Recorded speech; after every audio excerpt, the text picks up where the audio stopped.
In the 17th and 18th century, Britain did not have the manpower to protect all her possessions.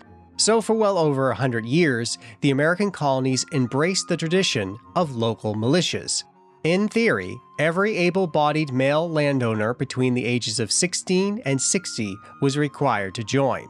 They were also supposed to provide their own equipment.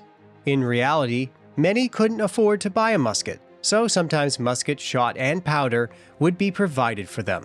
These citizen soldiers usually received little training and would spend most of their time farming or tending to their families.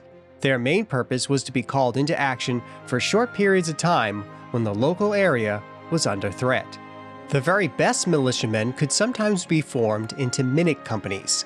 Like the name suggests, they were a rapid response unit, usually composed of the youngest and most agile Minutemen. They often received extra training and were provided their own equipment.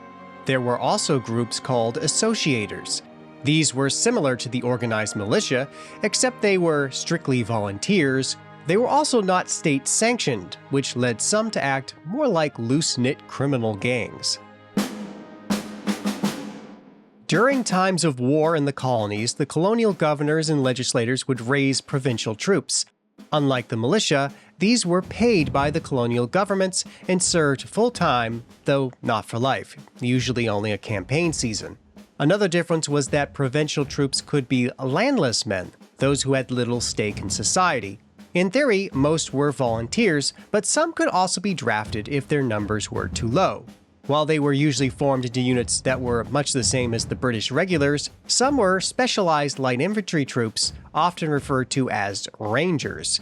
The current U.S. Army Rangers trace their roots back to these units. They were adept at fighting in the wooded and rocky landscapes of North America. The most famous of these was Rogers Rangers.